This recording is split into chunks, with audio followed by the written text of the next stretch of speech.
Simone Biles tweeted, "Put the Jeffrey Dahmer costumes back in the closet. We ain't having it." Who's we? What's with the we? Who died and made you the great pumpkin? Bill Maher is back, and this time he's talking about Halloween and the people who seem determined to ruin it. Yes, Halloween. According to him, some folks won't stop until they've picked apart every tradition. But Maher isn't staying quiet. He's speaking directly about why all this outrage has gone too far.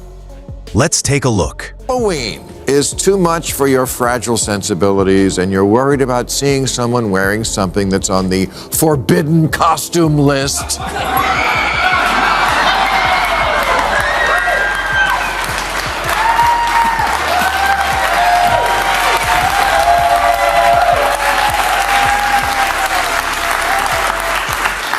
Just stay the fuck home. Every year we go through this bullshit. Lists of costumes you better not wear, lest a night of irreverent dress-up spiral into something that resembles fun. Maher begins with his first point.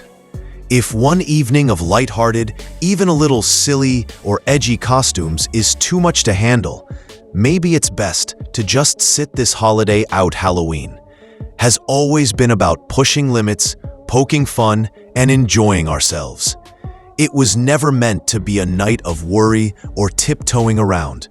But today, some treat every costume like it's a serious problem. Instead of fun, it turns into stress. Maher makes it clear he's tired of all the over-policing of something that's supposed to be joyful. An idea, clickbait websites. I won't tell you how to harvest and sell my personal data, and you don't tell me what I can wear on Halloween. Because Halloween is supposed to be outrageous. It's a festival of the sacrilegious and a celebration of the grotesque, from zombies to ghouls to bobbing for apples and other people's saliva. Yet, every year there's a new list of offensive things we shouldn't do on the day that's all about being offensive. He adds that people should be free to enjoy Halloween without being judged. It's not just about dressing up.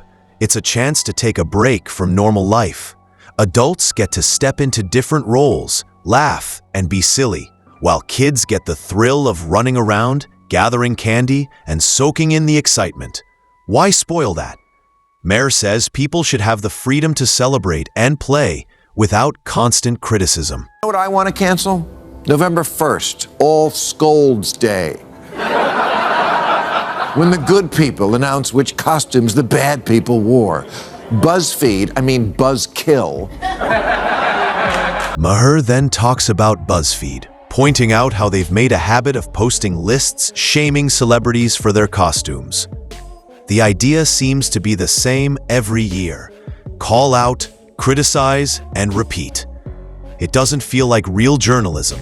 It feels more like chasing clicks. And he makes the point that a lot of this outrage isn't really about cultural sensitivity at all. It's more about attention and ad revenue. A list of 23 costumes they're literally begging you not to wear. Of course, this year the number one no-no is serial killer, cannibal, and Netflix sensation Jeffrey Dahmer. eBay has already banned selling it because otherwise it would be impossible to find a blonde wig and aviator glasses. Simone Biles tweeted, "Put the Jeffrey Dahmer costumes back in the closet. We ain't having it." Who's we? What's with the we? Who died and made you the great pumpkin?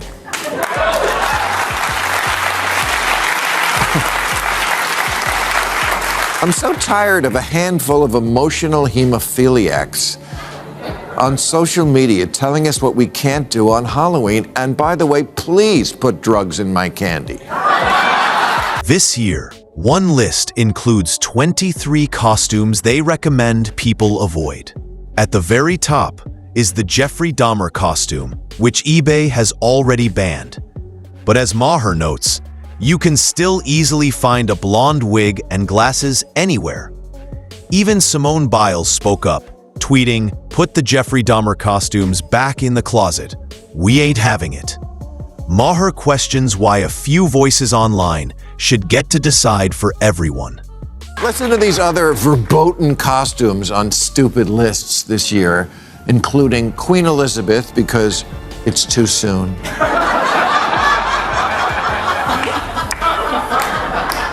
Yes, 96, practically an ingenue. Of course, don't even think about characters outside of your race. And no genies, because genies were slaves, okay. No sexy schoolgirls, no Playboy bunnies. No celebrities accused of pedophilia, including Elvis. You can't dress up as Elvis? That's an entire industry. He also points out how celebrities often act like they're in charge of setting the rules for society. They may be talented in entertainment, but that doesn't give them the right to tell everyday people how to celebrate. Instead of worrying about Halloween costumes, maybe they should focus on issues that truly matter, like poverty or education. To him, lecturing the public about one night of costumes feels out of touch. Zombie versions of deceased celebrities. Well, there goes my zombie Angela Lansbury idea.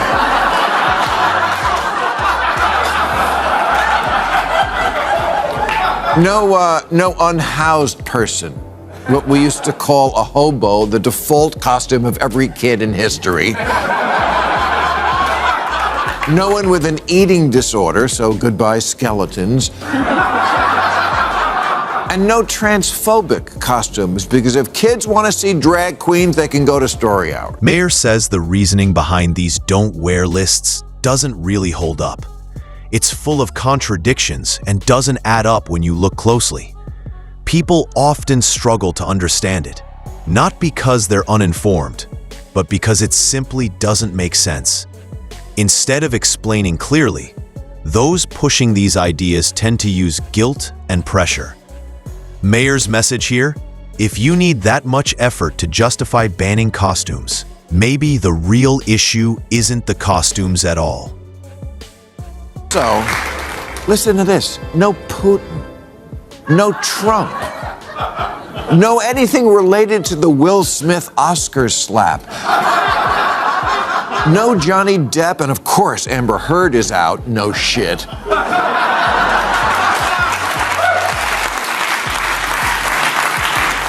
And nothing related to vaccines or COVID or monkeypox.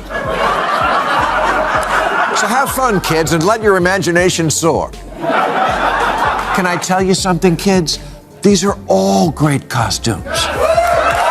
And if you really follow this way of thinking, Maher says, then no costume would ever be considered acceptable.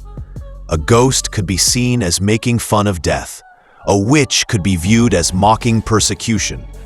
A vampire might be seen as glorifying violence. Even the so-called safe costumes can be criticized if you look hard enough. By that logic, Halloween itself would have to be canceled. Maher argues that once you strip away the fun and lightheartedness, you lose the very meaning of the holiday. Listen to me. I'm your last connection to fun.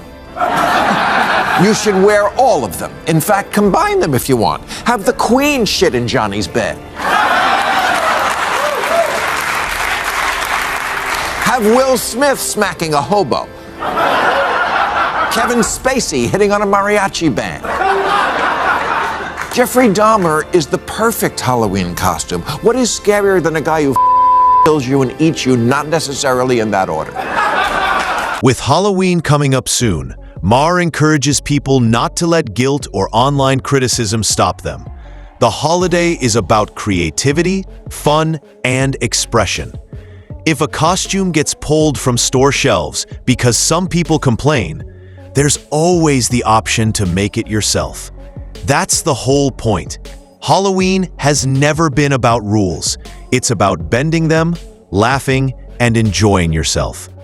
Maher reminds us not to let others dictate what we can wear. For sake, it's Halloween, which is not just a fun holiday, it's a necessary psychic release.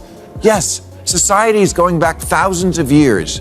knew that you had to have some release valve on the calendar to flirt with the macabre and let the demons out to role play so they wouldn't come out later for real. Mexico has Day of the Dead, Japan has Oban, Haitians have Fête Gaudet. It's not a coincidence that Carnival comes right before Lent and Halloween right before All Saints' Day, much the way getting blown at a bachelor party comes before the wedding. Maher keeps returning to the same idea. Don't let negativity take the fun away. He says, in fact, the more others try to tell you what not to do, the more reason there is to celebrate in your own way. Halloween has always been about enjoying freedom and laughing in the face of judgment. I find it so interesting. You would think that a Handmaid's Tale costume would be acceptable since it derives from a completely woke-approved show that condemns the patriarchy. No. Buzzkill says no Handmaid's Tale costume either because it hits a little too close to home right now.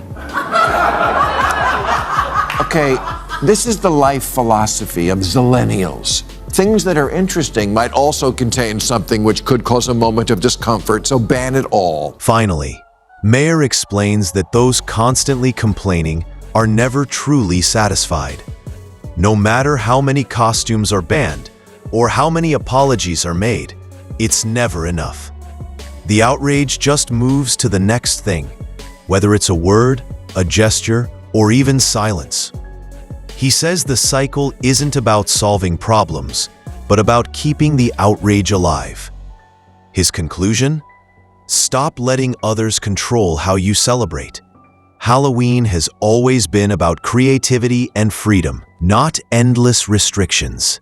Life is too short to let critics decide for you. So this Halloween, wear what you like, enjoy yourself, and don't worry about the noise. And with that, the video wraps up.